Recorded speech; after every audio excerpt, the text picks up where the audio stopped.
मनोसामाजिक सुस्वास्थ्यका लागि निहारिका प्रोडक्सन प्रणालीको प्राविधिक सहयोगमा कोसिस संस्थाको उत्पादन कार्यक्रम सबैका लागि मानसिक स्वास्थ्य। मानसिक स्वास्थ्य बिना स्वास्थ्य छैन, यो कुरा बुझिलेऊ है। मानसिक स्वास्थ्य बिना स्वास्थ्य छैन, यो कुरा बुझिलेऊ है। नमस्कार, म मिलन गहतराज। यहाँहरूलाई स्वागत छ कार्यक्रम सबैका लागि मानसिक स्वास्थ्यमा। यो कार्यक्रम मनोसामाजिक सुस्वास्थ्यका लागि निहारिका प्रोडक्सनको प्राविधिक सहयोगमा कोसिस संस्थाले उत्पादन गरेको हो। यो कार्यक्रम हरेक बिहिबार बिहान 7:30 देखि 8 बजेसम्म कान्तिपुर एफएमबाट सुन्न सक्नुहुनेछ। यो कार्यक्रममा हामी मनोसामाजिक सुस्वास्थ्यका बारेमा कुरा गर्छौँ। मनोसामाजिक सुस्वास्थ्यका बारेमा भएका गलत अवधारणा र मान्यताहरूलाई चिर्ने काम गर्छौँ। कार्यक्रमको सुरुमा कोसिस मञ्च सुन्दै आएकोमा आज चाहिँ हामी यो मञ्चलाई समावेश गर्ने छैनौँ। तर मनोसामाजिक सुस्वास्थ्यका लागि राज्यबाट भएका पहल, योजना, नीति नियमदेखि उपचारसम्मका कुरा गर्ने थलो विज्ञ वार्ता भने यथावत नै रहनेछ। आज चाहिँ हामी हाम्रो देशमा भर्खरै बनेको राष्ट्रिय मानसिक स्वास्थ्य रणनीति तथा कार्य योजना 2077 कस्तो बनेको छ र तिनीहरूको कार्यान्वयन कसरी हुन्छ भनेर कुरा गर्नेछौँ। हाम्रो देशमा अहिलेको संविधानले सबै नागरिकले निशुल्क आधारभूत स्वास्थ्य सेवा पाउनु आफ्नो अधिकार भएको र यस्ता सेवाबाट कोही पनि वञ्चित हुनु पर्दैन भनेर भनिएको छ। संविधानमा भएको यही व्यवस्था अन्तर्गत रहेर ऐन र नियमावलीहरू पनि बनेका छन्। भर्खरै मात्र राष्ट्रिय मानसिक स्वास्थ्य रणनीति तथा कार्ययोजना 2077 बनेको छ। यो कार्ययोजना सङ्घ, प्रदेश र स्थानीय निकायमा कसरी प्रभावकारी रूपमा कार्यान्वयन हुन सक्ला, कार्यान्वयनको चुनौती के हो, विगतको नीति तथा योजना किन प्रभावकारी रूपमा कार्यान्वयन हुन सकेन भन्ने विषयमा बुझ्नमा स्वास्थ्य सेवा विभागमा मनोचिकित्सकको रूपमा काम गरिसक्नुभएका र हाल मानसिक अस्पताल पाटनका मनोचिकित्सक डाक्टर वासुदेव कार्कीलाई भेट्नमा केही दिन अघि पाटन पुगेको थिएँ। सुनौ उहाँसँगको कुराकानी। स्वागत छ डाक्टर साहब। हस्, धन्यवाद। यो मानसिक स्वास्थ्यलाई हेर्ने जुन दृष्टिकोण छ नि, अझै पनि परिवर्तन हुन नसक्नुमा मानसिक स्वास्थ्यमा राज्यको प्राथमिकता नपरेर हो डाक्टर साहब? हामीले मानसिक स्वास्थ्यको बारेमा नेपाल सरकारले अलि बढी केन्द्रित भएर यसलाई पनि सम्बोधन गर्न प्रयास गरेको 2053 सालदेखि नै हो, जति बेला हामीले राष्ट्रिय मानसिक स्वास्थ्य नीति निर्माण गरेर त्यसलाई कार्यान्वयनको प्रक्रिया सुरु गरेका थियौँ।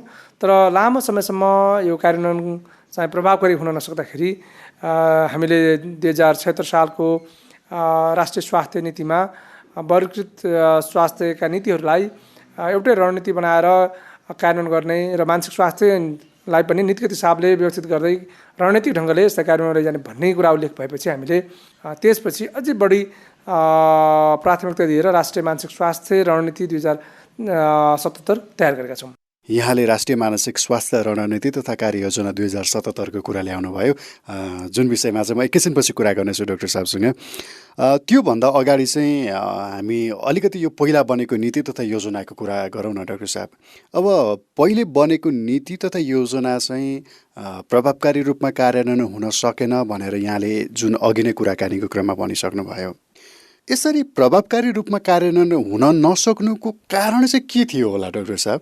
अब हाम्रो जस्तो गरिब राष्ट्र जसले चाहिँ विभिन्न खालको स्वास्थ्य समस्या र अन्य समस्याहरूमा पनि झेल्दै त्यसलाई समाधान गर्दै अगाडि बढ्ने क्रममा चाहिँ हामी पछिल्लो समय नसाने रोगहरूभन्दा बढी सरुवा रोगहरूको पीडाबाट पनि बढी गुज्रेर गयौँ र सहस्राब्दी विकास लक्ष्य जुन हामी मिलेनियम डेभलपमेन्ट गोल भन्छौँ, त्यो गोलमा पनि मानसिक स्वास्थ्य समस्या चाहिँ त्यसरी प्रष्ट हिसाबले उल्लेख नभएको र प्रायःजसो चाहिँ सरुवा रोग, मातृ स्वास्थ्य, बाल स्वास्थ्य जस्ता विषयहरू नै प्राथमिकतामा रहेको कारणले पनि पछिल्लो समय जति बेला हामी सहस्राब्दी विकास लक्ष्यमा नै बढी केन्द्रित भएर काम गरिरहेका थियौँ, त्यति बेला चाहिँ मानसिक स्वास्थ्यभन्दा बढी अरू स्वास्थ्यका अरू पाटोहरूले नै हाम्रो जनस्वास्थ्यको समस्याको जस्तो स्वरूप लिएको र त्यहाँ नै बढी सम्बन्धित भएर कार्यक्रम गर्नु परेको एउटा परिस्थिति हुनसक्छ। अथवा मानसिक स्वास्थ्यमा काम गर्ने हामी धेरै जो विषयगत हिसाबले अलिकति बुझेका राष्ट्रिय अन्तर्राष्ट्रिय अनुभव भएका व्यक्तिहरूले पनि त्यो ढङ्गको स्थानीय स्तरमा पहल र प्रयास गर्न नसक्दाखेरि हाम्रा योजनाहरू चाहिँ अलि सही ढङ्गले कार्यान्वयनबाट चुकेका हुन् कि भन्न पनि सकिन्छ। भन्नाले त्यो बेलामा मानसिक स्वास्थ्य प्राथमिकतामा थिएन, शारीरिक स्वास्थ्य मात्र प्राथमिकतामा परेर प्रभावकारी रूपमा कार्यान्वयन हुन सकेन भन्न खोज्नु भएको हो। हजुर, जसरी 2053 सालको नीतिले यसलाई प्राथमिकता दिने भनेर नीतिगत व्यवस्था गर्यो, तर कार्यान्वयनको हकमा त्यो ढङ्गले हामीले कार्यान्वयन गर्न सक्दाखेरि चाहिँ यसका विविध पक्षले यसलाई प्रभाव पार्यो होला भन्ने मेरो सामान्य अनुमान। किन भन्दा यसमा हामीले त्यही ढङ्गले अध्ययन अनुसन्धान गरेर यो हो भन्ने तथ्य त तयार गरेका छैनौँ। तर जुन हामीसँग नीति थियो त्यो नीति र त्यति बेलाको विश्वव्यापी एउटा प्रतिबद्धता मिलेनियम डेभलपमेन्ट गोल सहस्राब्दी विकास लक्ष्य त्यसमा चाहिँ त्यति धेरै तालमेल थिएन।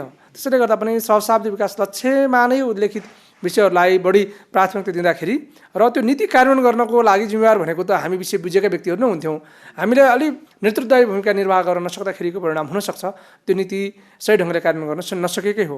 भनेपछि त्यो बेलामा त प्राथमिकतामा पर्न सकेन र प्रभावकारी रूपमा कार्यान्वयन हुन पनि सकेन। अहिलेको अवस्था पनि त्यही हो डाक्टर साहब? मानसिक स्वास्थ्यको देशव्यापी आँकडा पनि हाम्रो हातमा पेश भइसकेको छ। त्यसैले गर्दा राष्ट्रिय मानसिक स्वास्थ्य सर्वेक्षण पनि यही वर्षमा पुरा भएर त्यसको तथ्याङ्क सार्वजनिक गरिसकेको छ र यही अनुसार हामीले जुन नसर्ने रोगहरूको रोकथाम तथा नियन्त्रणको लागि बहुपक्षीय कार्ययोजना छ, त्यो कार्ययोजना पनि 2014-20लाई फेरि यिनै तथ्याङ्कहरूको आधारमा अलि बढी कार्यान्वयन योग्य ढङ्गले अर्को संस्करण 2021-2025 पनि निर्माण गर्ने तयारीमा छौँ। यहाँले अघि नै भनिसक्नुभयो राष्ट्रिय मानसिक स्वास्थ्य रणनीति तथा कार्ययोजना 2077 पनि तयार भइसकेको कारणले गर्दा नेपाल सरकार र सरकारको समग्र संयन्त्र चाहिँ अब मानसिक स्वास्थ्य र यसका समस्याहरू सम्बोधन गर्नको लागि चाहिँ अझ बढी जिम्मेवारीपूर्ण ढङ्गबाट अगाडि आएको कुरा चाहिँ प्रष्ट देखिन्छ। तर अहिलेको अवस्थामा यो मानसिक स्वास्थ्य राज्यको प्राथमिकतामा परेको भए एउटा सानो इकाइमा मात्रै सीमित हुन्थ्यो र डाक्टर साहब? मैले भन्न खोजेको चाहिँ के भन्दाखेरि एपिडेमियोलोजी तथा रोग नियन्त्रण महाशाखाको एउटा सानो इकाइमा मात्रै सीमित गरेको छ भनेपछि कसरी प्राथमिकतामा पर्यो र? होइन, राज्यले मन्त्रालयमा स्वास्थ्य तथा जनसङ्ख्या मन्त्रालयमा आएको कार्यभार जसमा चाहिँ हामीले स्वास्थ्य विभागलाई अलिक परिमार्जित ढङ्गबाट एउटा यो रोग नियन्त्रण केन्द्रको स्थापना गर्ने जुन यो आर्थिक वर्षको नीति तथा कार्यक्रमको एउटा ठुलो स्वास्थ्यको पुनर्संरचनाको कार्यभार छ। त्यसमा राज्यले मानसिक स्वास्थ्यको महाशाखासम्मको एउटा संरचनाको बारेमा पहल नभएको होइन, तैपनि अहिले हामीले हेर्दाखेरि के बुझिन्छ भन्दा स्वास्थ्यमा चाहिँ सकेसम्म यो संरचना तयार गर्दाखेरि यस्तो अलि बढी चुस्त दुरुस्त र यसलाई कामयाबी बनाउनको लागि यस्ता जति सकिन्छ जुन संरचना भनिन्छ त्यो संरचना चाहिँ बढी क्रियात्मक रहोस् भन्ने ढङ्गले सोचिएको अवस्था हाम्रो बुझ्नमा आएको छ। त्यसैले गर्दा यसमा मानसिक स्वास्थ्य महाशाखाको प्रयास र पहल पनि नभएको होइन र यो यदि महाशाखाकै अवस्था रह्यो भने पनि यस्तै साँच्चै नै धेरै कुरालाई सम्बोधन गर्ने परिस्थिति बन्न सक्छ। यदि होइन शाखा मात्रै रह्यो भने पनि यसलाई हामीले कतिसम्म चाहिँ क्रियाशील गराउन सक्छौँ र यो सङ्घीय संरचनामा हामीले नेपाल सरकारको सङ्घ अन्तर्गत चाहिँ महाशाखा अथवा शाखा रहने, त्यसपछि प्रदेशमा रहने त्यस्तै खालको संरचना, त्यसपछि स्थानीय सरकारमा पनि संरचना रहने र त्यति मात्रै होइन हामीले उपचार पाउने ठाउँहरू अस्पतालहरूमा भनौँ त्यो सङ्घबाट सञ्चालित अस्पतालहरू, प्रदेशमा सञ्चालित अस्पतालहरू, प्रदेशमा सङ्घबाट सञ्चालित अस्पतालहरू, स्वास्थ्य विज्ञान प्रतिष्ठानहरू, ती धेरैमा चाहिँ हामीले मानसिक स्वास्थ्यको सेवालाई अझै बढी विस्तृत गर्न सक्यौँ र प्रादेशिक अस्पतालहरूमा पनि मानसिक स्वास्थ्यको सेवा उपलब्ध गराउन सक्यौँ र आधारभूत तथा आकस्मिक स्वास्थ्य सेवा चाहिँ स्थानीय स्तरका अस्पतालहरूमा पनि हामीले उपलब्ध गराउन सक्यौँ यदि भने अहिले हामीले वास्तवमा मानसिक स्वास्थ्यमा धेरै ठुलो काम गर्ने तयारी गरेको भने बुझ्न सकिन्छ। त्यसैले गर्दा हामी के चाहिँ महसुस भइरहेको छ भन्दा संरचना जे बन्छ त्यसलाई अझ बढी क्रियाशील गराउन सक्यो भने हामीले जे गर्छौँ त्यसलाई नै परिणाममुखी ढङ्गले अगाडि बढाउन सक्ने सम्भावना देखिन्छ। अझ राम्रो गर्नुपर्छ है यो मानसिक स्वास्थ्यको बारेमा भन्नको लागि राज्यले जुन यो राष्ट्रिय मानसिक स्वास्थ्य रणनीति तथा कार्ययोजना 2077 जुन अगाडि सारेको छ, तर यो कार्ययोजना मैले हेरिरहँदाखेरि पनि मैले त्यस्तो पाइनँ कि ढुक्री साहब। जस्तो कि एउटा केन्द्रीय मानसिक अस्पताल छ, यसलाई मात्रै प्राथमिकतामा दिएको मैले पाएँ। भनिसकेपछि त अझ प्रभावकारी रूपमा कार्यान्वयन त हुन नसक्ला नि त, होइन र? अब यहाँले यो दस्तावेजलाई कसरी अध्ययन गर्नुभयो यहाँको पक्ष रह्यो होइन। तर यो दस्तावेजमा हामीले मूलभूत रूपमा 5वटा कुराहरूलाई उठाउन खोजेका छौँ, जसलाई हामीले रणनीति भनेर नै तोकेका छौँ।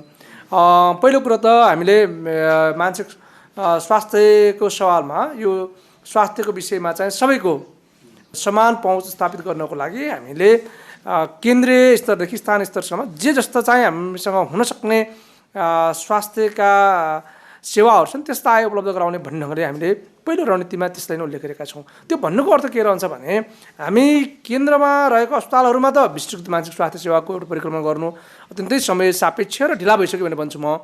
किनभने अहिले हामीले मानसिक स्वास्थ्य भनेको एउटै मात्रै विधा होइन, यसमा पनि वर्गीकृत विधाहरूको व्यवस्था भइसकेको छ। त्यो एउटा एकाडेमिक इन्स्टिट्युसनमा त्यो खालको परिकल्पना सङ्घले गर्नु अत्यावश्यक छ। यहाँले जुन कुरालाई इङ्गित गर्न चाहनुभयो, तर त्यो मात्रै होइन, हामीले त्यसरी मात्र राखेका छैनौँ। त्यो खालको विषय चाहिँ सङ्घीय अस्पतालमा मात्रै होइन, सङ्घबाट सञ्चालित प्रदेशमा रहेका अस्पतालहरूमा पनि त्यो खालको विधाको बिस्तारै हामीले विकासमा जोड दिनुपर्छ। त्यो सङ्घबाट सञ्चालित अस्पताल मात्रै होइन, हामीले सङ्घबाट चाहिँ हरेक प्रदेशमा स्वास्थ्य विज्ञान प्रतिष्ठानहरू विकास गर्छौँ भनेका छौँ र स्वास्थ्य विज्ञान प्रतिष्ठानहरूमा पनि मानसिक स्वास्थ्यको जुन विभाग रहन्छ त्यो विभागमा चाहिँ वर्गीकृत विस्तृत मानसिक स्वास्थ्य सेवा उपलब्ध गराउने खालको परिस्थिति निर्माण गर्नुपर्छ भनेर यस्तै सँगसँगै लेखिएको छ। त्यसैले गर्दा विस्तृत स्वास्थ्य सेवा चाहिँ सङ्घमा मात्र होइन, सङ्घद्वारा सञ्चालित प्रदेशमा रहने अस्पतालहरू र सङ्घद्वारा सञ्चालित प्रदेशमा रहने स्वास्थ्य विज्ञान प्रतिष्ठान पनि उही ढङ्गले मानसिक स्वास्थ्यका वर्गीकृत सेवाहरू पाउने परिकल्पना यस्तै गरेको छ। एउटा सवाल त्यो रह्यो। अर्को भनेको चाहिँ हाम्रो प्रदेशमा पनि 2 तहका अस्पतालहरू रहन्छन्, एउटा प्रादेशिक अस्पताल क र प्रादेशिक अस्पताल ख। हामीले प्रादेशिक अस्पताल कदेखि नै मानसिक स्वास्थ्यको सेवा चाहिँ चाहिन्छ है, त्यहाँ चाहिँ मनोचिकित्सकको दरबन्दी चाहिन्छ र प्रादेशिक अस्पताल खमा त मनोचिकित्सक मात्र भएर पुग्दैन, त्यहाँ चाहिँ चिकित्सा मनोविद अनि अकुपेसनल थेरापिस्ट र साइकोसोसियल वर्करसम्म चाहिन्छ भनेर हामीले त्यो कुरा चाहिँ यो रणनीतिमा त्यसलाई चाहिँ एउटा परिकल्पना गरेका छौँ। र त्यति मात्र होइन, हामी प्रदेशभन्दा तल गएर स्थानीय सरकारले सञ्चालन गरेका अस्पतालहरूमा पनि त्यहाँ तालिम प्राप्त स्वास्थ्यकर्मी चाहिन्छ, जसमा चाहिँ हामी अहिले विश्वव्यापी ढङ्गले मानसिक स्वास्थ्यमा चाहिँ गैर विशेषज्ञ जनशक्तिहरूलाई पनि उहाँहरूको क्षमता विकास गरिनुपर्छ भनेर भनिन्छ। यो मान्यतालाई हामीले त्यसमा पनि प्रतिबिम्बित गरेका छौँ। त्यहाँ चाहिँ स्थानीय स्तरमा सञ्चालनमा रहेका अस्पतालहरू, त्यहाँ 5, 10 र 15 बेडका अस्पतालहरूमा पनि मानसिक स्वास्थ्यको तालिम पाएका जनशक्तिहरू चाहिन्छ। त्यहाँ चाहिँ हामीले उपचारको लागि त्यहाँ कार्यरत मेडिकल अफिसर र एचईहरूको लागि क्षमता विकास गर्ने र त्यहाँ आउने जनशक्तिहरूको बिमारीहरूको मनोसामाजिक पक्षहरूलाई चाहिँ पहिचान र व्यवस्थापन गर्नको लागि स्टाफ नर्स र अनमेहरूको क्षमता विकास गर्ने भनेर यसलाई हामीले प्रष्ट लेखेका छौँ। त्यसैले गर्दा यो सेवा भनेको चाहिँ उपलब्ध जनशक्तिहरूले दिन सक्ने उहाँहरूको क्षमता अनुसारको सेवालाई हामीले स्वीकार्नुपर्छ। स्थानीय स्तरमा हामीले विशेषज्ञ सेवाको परिकल्पना गर्न सान्दर्भिक पनि हुँदैन, तर त्यहाँ पनि केही ढङ्गको आधारभूत र आकर्षक मानसिक स्वास्थ्य सेवा पाउने खालको चाहिँ परिकल्पना यो रणनीति स्पष्टसँग गरेको छ। मैले रणनीति तयार गर्दाको बखतदेखि लिएर अहिलेसम्म हामीले हेरिरहेका राज्यको संवैधानिक र कानुनी त्यसपछि बनेका व्यवस्थाहरू हेर्दाखेरि यो सम्पूर्ण व्यवस्थाहरूसँग यसको तादात्म्यमा चाहिँ मैले अत्यन्तै सारभूत रूपमा देखिरहेको छु। तपाईँले यसो भनिरहँदाखेरि प्राय योजनाहरू त बनि नै राखेको हुन्छ, जस्तो अघि हामीले राष्ट्रिय मानसिक स्वास्थ्य नीति 2053बाट सुरु भएको हो भने एउटा नीतिगत रूपमा। अब यसरी नीतिहरू बनिरहने, तर नीति बनिरहँदाखेरि त्यसको कार्यान्वयन पक्ष चाहिँ एकदमै फितलो रहेको हामीले पाउन सक्छौँ। यो चाहिँ अब हिजोको दिनमा जे भए तापनि अब चाहिँ प्रभावकारी रूपमा कार्यान्वयन हुन्छ है भन्ने त्यस्तो केही आधारहरू यहाँले पाउनु भएको छ? हजुर, अब यसमा हामीले सङ्घीय सरकारको जुन एउटा संरचना छ त्यो संरचनालाई चाहिँ मूलभूत रूपमा याद राख्नुपर्छ। किन भन्दा हामी सङ्घीय सरकारको एउटा सङ्घ छ, त्यो सङ्घले गर्ने भनेको चाहिँ यिनी संविधान र कानुन कार्यान्वयनको सिलसिलामा कसरी संविधानमा उल्लेखित मौलिक हक स्वास्थ्य त्यसलाई चाहिँ कानुनले आकस्मिक र आधारभूत स्वास्थ्य सेवा भनेर पनि परिभाषा गरेको र एउटा विश्वव्यापी स्वास्थ्य सेवा युनिभर्सल हेल्थ कभरेजको पनि परिकल्पना गरेको सवालमा हामीले तिनै कुराहरूलाई याद राखेर चाहिँ अब यो तिनै तहको सरकारले समन्वय गर्ने एउटा साझा दस्तावेज निर्माण गरिएको हो। त्यो साझा दस्तावेज हामीले निर्माण गरिरहँदाखेरि यो निर्माणकै चरणमा पनि हामीले 7 प्रदेशमा त्यहाँ रहेका सम्बद्ध निकायहरूसँग बसेर यो दस्तावेज यसरी बनाइरहेका छौँ भनेर उहाँहरूसँग छलफल गरेका छौँ।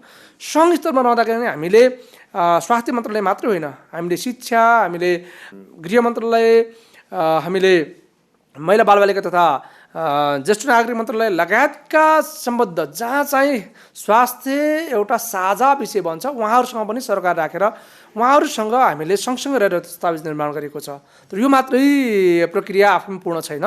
त्यसैले गर्दा हामीले यो दस्तावेज निर्माण भइसकेपछि यही आर्थिक वर्षमा पनि 7 प्रदेशका जिम्मेवार स्वास्थ्य व्यवस्थापकज्यूहरूसँग बसेर हामी यो खालको परिकल्पनामा चाहिँ नेपाल सरकारले कार्यक्रम तय गरेको छ र हामी सबैले कार्यक्रम निर्माण गर्दाखेरि यसको कार्यान्वयन गर्ने बेलामा सँगसँगै रहेर यही दस्तावेजमा तोकिएका विषयवस्तुहरूलाई नै परिपूर्ति गर्ने गरी यही दस्तावेजमा भएको कार्यनीतिहरूलाई नै कार्यान्वयन गर्ने गरी चाहिँ हामीले कार्यक्रम बनाउनुपर्छ, बजेट व्यवस्थापन गर्नुपर्छ, त्यो अनुसार कार्यान्वयन गर्नुपर्छ भन्ने बारेमा हामी सधैँ सघन छलफलमा छौँ र सङ्घले यिनै कार्यक्रमलाई कार्यान्वयन गर्नको लागि भनेर प्रदेश तह र स्थानीय सरकारलाई चाहिँ सशस्त्रमा दिने अनुदानहरू पनि तोकिएको ढाँचामा तोकिएको कार्यक्रम गर्ने गरी नै पठाउने गर्छ। तर एउटा विडम्बना के छ भन्दा हाम्रो यो सङ्घीयतामा यसको सुन्दर पक्ष भनेको स्थानीय तहसम्म स्रोतहरूको एउटा व्यवस्था गरिएको छ, तर त्यसमा समन्वय एउटा चुनौतीपूर्ण अवस्था छ र अहिले पनि हामी हेरिरहेका छौँ, हामीले महसुस पनि गरिरहेका छौँ।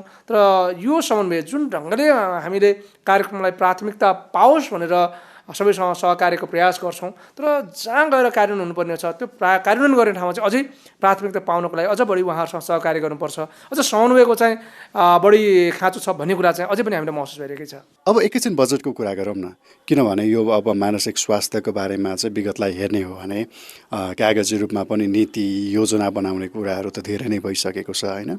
अब राज्यले पनि यो मानसिक स्वास्थ्यलाई चाहिँ शारीरिक स्वास्थ्य जस्तै मानसिक स्वास्थ्य पनि प्राथमिकतामा पर्छ है भनेर चाहिँ भन्ने गरेको छ। तर राज्यले मानसिक स्वास्थ्यको क्षेत्रमा बजेट चाहिँ एकदमै थोरै छुट्याउन गरेको विगतदेखिको चलनै रहिआएको छ। अब आउन लागेको कार्ययोजनाको हालत पनि पहिलेको जस्तै पो हुने हो कि डाक्टर साहब? यो कार्ययोजना कार्यान्वयनको एउटा चुनौती बजेट पनि हो, तर यो मात्रै होइन भन्ने चाहिँ मेरो पछिल्ला 5 वर्षको आफ्नै अनुभव पनि छ। किनभने हामीले बजेट व्यवस्था गर्दा गर्दै पनि त्यो बजेट कार्यान्वयन गर्ने संयन्त्रलाई त्यही ढङ्गले चाहिँ सञ्चालन गर्न सकेनौँ भने भइरहेको बजेट पनि कार्यान्वयन हुँदैन भन्ने कुरा हामीले पछिल्ला 5 वर्षमा अनुभव गरिरहेका छौँ। त्यसले गर्दा बजेट एउटा पक्ष त हो, तर बजेट कार्यान्वयन गर्ने जुन एउटा मेकानिजम छ त्यो मेकानिजमलाई हामी इफिसियन्ट गराउनु पर्ने, त्यो मेकानिजमलाई चाहिँ अझ बढी मानसिक स्वास्थ्यप्रति जिम्मेवार जवाफदेह उत्तरदायी गराउनु पर्ने र उहाँहरू त्यही ढङ्गले चाहिँ यसको प्राथमिकता महसुस गराउनको लागि अत्यन्तै ठुलो चुनौती छ। किनभने हामीले भन्ने हो भने दिगो विकास लक्ष्यमा मानसिक स्वास्थ्यका 2वटा विषयहरू चाहिँ अत्यन्तै मूलभूत रूपमा प्राथमिकताका साथ उल्लेख गरिएका छ। एउटा भनेको लागु औषध मदिराको रोकथाम नियन्त्रण र ती व्यक्तिहरूको चाहिँ पुनर्स्थापनाको सवाल छ भने अर्को चाहिँ आत्महत्या न्यूनीकरणको सवाल छ। त्यसैले गर्दा हामीले के ढङ्गले यसलाई प्राथमिकीकरण गरेर उहाँहरूलाई पनि बुझाउने प्रयास गर्यो भने यो चाहिँ हरेक स्थानीय सरकारको चाहिँ प्राथमिकतामा पर्नुपर्छ। त्यसै अलिकति भए पनि सङ्घले चाहिँ त्यो प्राथमिकताको महसुस गराउनुपर्छ भनेर विगत 2 वर्षदेखि हामीले हरेक हाम्रो 753वटै पालिकाहरूमा चाहिँ यो विषयमा अलि उहाँहरूलाई जागरुक हुनको लागि अलि बढी उहाँहरूलाई चाहिँ यो विषयमा केन्द्रित रहनको लागि बजेट व्यवस्था गरे सङ्घीय सरकारले सशर्तमा। तर त्यो कार्यान्वयनको कुरा गर्ने त्यो कार्यान्वयन त्यो ढङ्गले भएको पाइँदैन। किन भन्दा उहाँहरूलाई मानसिक स्वास्थ्यको विषय साँच्चै नै महत्त्वपूर्ण विषय हो भन्ने कुराको जानकारीसम्म पनि गराउने संयन्त्र हामीसँग विकास भइरहेको छैन। त्यो संयन्त्रको विकास चाहिँ कसले गराउने त? अझ उहाँहरूसँग बसेर हामीले सघन सहकार्य गर्ने टटकार आवश्यकता छ, त्यो एउटा सवाल रह्यो। त्यो भयो भने मात्रै हामीले बजेट कति विनियोजन गर्छौँ, विनियोजित बजेट चाहिँ साँच्चै नै हाम्रो आवश्यकता अनुसार चाहिँ धेरै हो अथवा थोरै भन्ने बारेमा बहस गर्न सकिएला। तर त्योभन्दा पहिलो बहस चाहिँ हामीले कहाँ गर्नु जरुरी छ भन्दा उहाँहरूलाई मानसिक स्वास्थ्य चाहिँ सबैको साझा विषय हो, यो विषय चाहिँ हामीले अरू स्वास्थ्य जस्तै गरेर प्राथमिकता दिनुपर्छ। त्यो प्राथमिकता दिनुपर्ने विषयमा स्थानीय सरकार सङ्घ र प्रदेश उत्तिकै सँगसँगै रहेर काम गर्नुपर्छ, यो सबैको प्राथमिकता हुनुपर्छ भन्ने विषयको चाहिँ आत्मानुभूति गर्नुपर्ने काम त्यो सबभन्दा ठुलो चुनौती छ। त्यो चुनौतीलाई कसरी चिर्ने, त्यसमा कसरी अगाडि बढ्ने भन्ने बारेमा अझै पनि हामीले प्रयास गरिरहेका छौँ। यो प्रयास अझै पूर्ण छैन। जस्तो कि अहिले केही आर्थिक वर्षमा हामीले यही कुरालाई मध्यनजर राखेर बजेटमा जे जति गर्न सकिन्छ त्यो चाहिँ हामीले 7 प्रदेशलाई तपाईँहरूले अब आएर चाहिँ जो व्यक्तिले यो कार्यक्रमहरूलाई चाहिँ बुझ्नु र बुझाउनुपर्छ उहाँहरूले यो विषयमा चाहिँ छलफल गर्नुहोस् है भनेर सङ्घीय सशर्त बजेटमा त्यो कार्यक्रम राख्यौँ। तर त्यो कार्यक्रम कार्यान्वयनको सिलसिलामा पनि अझै हामी उही ढङ्गले सबै चाहिँ त्यत्तिकै हुन्छ नि महसुस गराउनको ढङ्गले चाहिँ साँच्चै नै मानसिक स्वास्थ्य चाहिँ प्राथमिकता हो, यसमा हामीले छलफल गर्नुपर्छ। यसमा सबैको चाहिँ सहकार्य साझेदारी र एउटा समन्वय जरुरी छ भन्ने कुरालाई महसुसकरण गराउने सवाल नै ठुलो चुनौती छ। त्यो गराउन सक्यौँ यदि भने बजेट त्यसपछि दोस्रो चुनौती हुन सक्ला। त्यो बजेट छँदैछ, हामी अब समग्र स्वास्थ्यमै थोरै बजेटमा काम गरिरहेका छौँ, त्यसमाथि पनि मानसिक स्वास्थ्यमा थोरै बजेटमा काम गर्नुपर्छ, यो कुरा ठिक छ, यसमा स्वीकार्छु। त्योभन्दा ठुलो चुनौती भनेको बजेट कार्यान्वयन गर्नको लागि कार्यान्वयन गर्ने निकायसँग हुने तत्परता, उहाँहरूसँग हुने चाहिँ एउटा आत्मानुभूति, उहाँहरूसँग हुने चाहिँ जानकारी, उहाँहरूले चाहिँ मानसिक स्वास्थ्यलाई हेर्ने दृष्टिकोण र त्यसले पाउने प्राथमिकता चाहिँ ठुलो चुनौती छ। अब यहाँले चुनौतीको कुरा उठाइहाल्नु भयो होइन। अब अहिलेसम्म हाम्रो समाजमा चाहिँ यो मानसिक स्वास्थ्यको बारेमा यति धेरै गलत धारणा अन्धविश्वास रहिआएको छ होइन। यस्तो अवस्थामा राज्यको लागि मानसिक स्वास्थ्यको उपचार भन्ने बित्तिकै केही औषधि र केही ट्याब्लेटहरू हो जुन तल्लो निकायसम्म पनि सहज उपलब्धता छैन भनेर आम गुनासोहरू पनि सुन्नमा पाइन्छ। तर यो मानसिक स्वास्थ्यका लागि नहुने कुराहरू यो मनोपरामर्श, परिवार मनोपरामर्श, त्यसै गरी मानसिक स्वास्थ्यको उपचार गराएर स्वास्थ्य लाभ लिनुभएका व्यक्तिहरूलाई पुनर्स्थापनाको कुराहरूलाई चाहिँ त्यति धेरै ध्यान दिएको पाइँदैन होइन। यस्तो कुराहरूलाई यो कार्ययोजनाले चाहिँ कसरी समेटेको छ डाक्टर साहब? हुन्छ नि, अब हामीले जनस्वास्थ्यको सवालबाटै हेर्ने हो भने मानसिक स्वास्थ्यको पनि प्रवर्धन गर्न सकिन्छ, मानसिक रोगको पनि रोकथाम गर्न सकिन्छ, मानसिक रोगको पनि समयमा पहिचान गर्न सकिन्छ, र मानसिक रोगको पनि स्थानीय स्तरबाट नै उपचारको पद्धतिहरू सुरुवात गर्न सकिन्छ। त्यसलाई पनि एउटा राज्यको संयन्त्रमा विशेषज्ञताको आधारमा त्यसलाई पनि प्रेषण गर्न सकिन्छ। त्यसलाई पनि फेरि आएर यदि दीर्घ मानसिक स्वास्थ्य समस्या छ भने त्यसलाई हामीले लामो समयसम्म उपचारको पद्धतिमा राख्न सकिन्छ। त्यो सँगसँगै रहेर ती व्यक्तिहरूलाई चाहिँ हामीले परिवारमा पुनर्मिलन गराउनेदेखि लिएर समाजमा पुनर्स्थापनासम्म गर्न सकिन्छ भन्ने बारेको एउटा बृहत्तर स्वास्थ्यको अवधारणा छ। त्यो बृहत्तर स्वास्थ्यको अवधारणा चाहिँ हरेक व्यवस्थापकहरू, हरेक स्वास्थ्यको नीति निर्माताहरू र हरेक स्थानमा रहेका यो सेवा प्रदायकहरूलाई बुझाउनको लागि हामीले धेरै काम गर्न बाँकी नै छ। त्यही त, अब धेरै काम गर्न त बाँकी छ, गर्नुपर्ने आवश्यकता पनि छ। जसरी अब राज्यले शारीरिक स्वास्थ्यको बारेमा चाहिँ जनचेतनाको लागि अनेकौँ काम गरेको पाइन्छ। जस्तो उदाहरणको रूपमा ल्याउँ, जस्तो कि अब चुरोट बिडी नखाऊ, क्यान्सर लाग्छ होइन, असुरक्षित यौन सम्पर्क नगर, HIV लाग्छ। तर मानसिक स्वास्थ्यको बारेमा जनचेतनाका लागि भनेर राज्यबाट त्यस्तो धेरै काम भएको पाइँदैन जति शारीरिक स्वास्थ्यका लागि जनचेतनाको काम हुन्छ होइन। यस्तो कुराहरूलाई व्यवस्था गरेर अगाडि बढ्दा लक्ष्यमा पुग्न सकिन्छ र भने? अब कस्तो छ भन्दा राज्यको माथिल्लो निकायले जुन ढङ्गबाट एउटा विषयलाई बुझिरहेको हुन्छ, एउटा निकायले त्यसरी बुझिरहेको हुन्छ। जस्तो कि एउटा निकायले चाहिँ संविधानमा यो खालको व्यवस्था छ, कानुनमा यो खालको व्यवस्था छ, त्यो अनुसार चाहिँ नागरिकलाई हामीले यसरी सेवा सञ्चालन गर्नको लागि हामीले यो खालको रणनीति बनाउनुपर्छ भन्ने एउटा निकायले बुझिरहेको हुन्छ। त्यो बुझाइ चाहिँ हामीले हस्तान्तरण गर्नुपर्ने कुरा चाहिँ ठुलो चुनौती हो। त्यही हाम्रो बुझाइ, हामीले देखेका प्राथमिकताहरू र हामीले बनाउने रणनीतिहरू चाहिँ त्यो ठाउँसम्म पुग्नु पऱ्यो जहाँ चाहिँ त्यो कार्यान्वयन गर्ने स्थान हो कि। अब हामीले नै मात्रै बुझ्दैमा त्यो पर्याप्त होइन। त्यो कसले बुझ्नु पऱ्यो? त्यो प्रदेश सरकारमा रहेका स्वास्थ्य व्यवस्थापकहरू, प्रदेश सरकारमा रहेर कार्यक्रमका योजना बनाउने हाम्रा पोलिसी मेकर साथीहरूले बुझ्नु पऱ्यो। त्यही भएर स्थानीय तहमा रहेका पोलिसी मेकर्सहरू, त्यहाँको स्वास्थ्य व्यवस्थापकले बुझ्नु पऱ्यो। र त्यो सँगसँगै रहेर त्यहाँ स्वास्थ्य सेवा प्रदायकहरूले पनि वास्तवमा हामीले स्वास्थ्य सेवा दिँदाखेरि चाहिँ मानसिक स्वास्थ्यको विषयलाई पनि खोज्नुपर्छ, बुझ्नुपर्छ, खोतल्नुपर्छ, त्यो अनुसारको विषय सम्बोधन गर्नुपर्छ भन्ने बारे उहाँहरूले बुझ्नु पऱ्यो। त्यसैको लागि नै हामी क्षमता विकासको कुराहरू गर्छौँ। हामी क्षमता विकास कसको कुरा गरिरहेछौँ? हामी स्वास्थ्य व्यवस्थापकहरूको क्षमता विकासको कुरा गरिरहेछौँ। उहाँहरूको लागि पनि हामीले उहाँहरूको क्षमता विकासको लागि सन्दर्भ सामग्री तयारी गरिरहेका छौँ। हामी क्षमता विकास कसो गरिनुपर्छ? त्यो स्थानीय सरकारमा अथवा स्थानीय तहमा रहेर सेवा प्रदान गर्ने हाम्रा गैर विशेषज्ञ जनशक्तिहरूको पनि क्षमता विकास गर्नुपर्छ।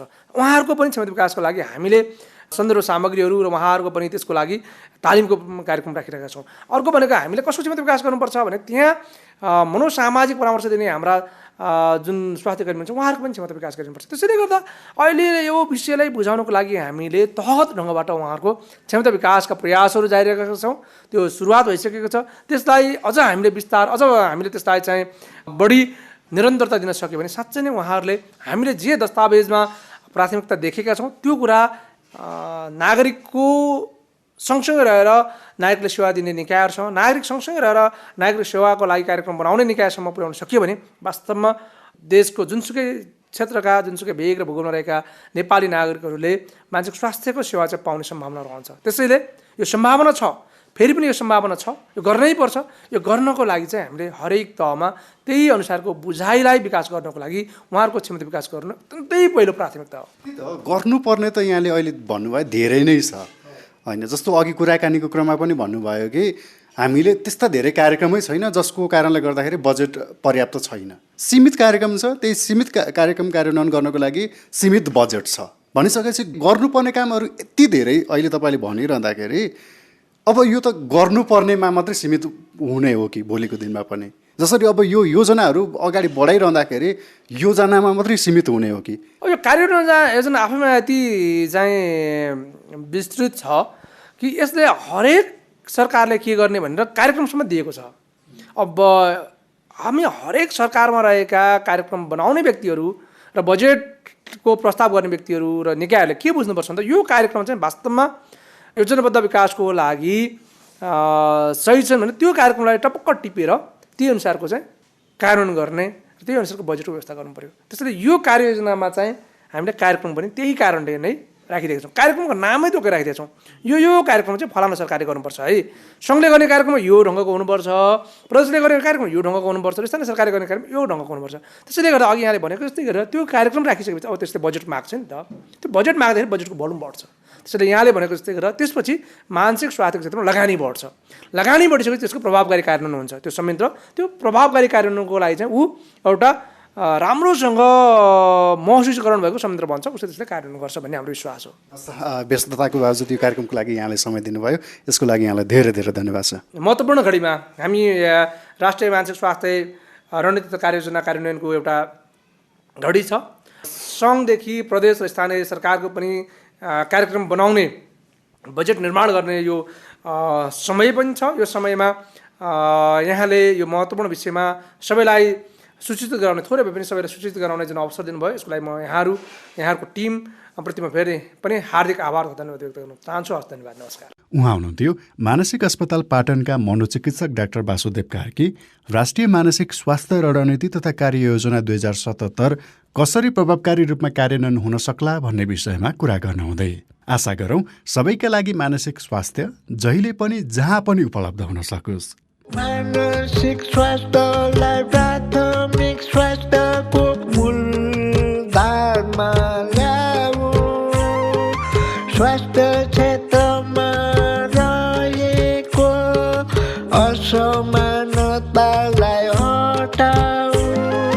मानसिक स्वास्थ्य बिना स्वास्थ्य छैन, यो कुरा बुझिलेऊ है। मानसिक स्वास्थ्य बिना स्वास्थ्य छैन, यो कुरा बुझिलेऊ है। यो सँगै आजका लागि कार्यक्रम सबैका लागि मानसिक स्वास्थ्य यति नै। यो कार्यक्रम कोशिश संस्था र निहारिका प्रोडक्सन प्रणालीको फेसबुक पेज र युट्युब च्यानलबाट पनि सुन्न सक्नुहुनेछ। कार्यक्रमबारे तपाईँको कुनै जिज्ञासा वा प्रतिक्रिया भए feedback@kosisnepal.org र contact@nipmedia.org मा इमेल पठाउन सक्नुहुनेछ। त्यस्तै नेपाल टेलिकमको नम्बरबाट फोन गर्दा पैसा नलाग्ने टोल फ्री नम्बर 166001 2232 मा जिज्ञासा वा प्रतिक्रिया राख्न सक्नुहुनेछ।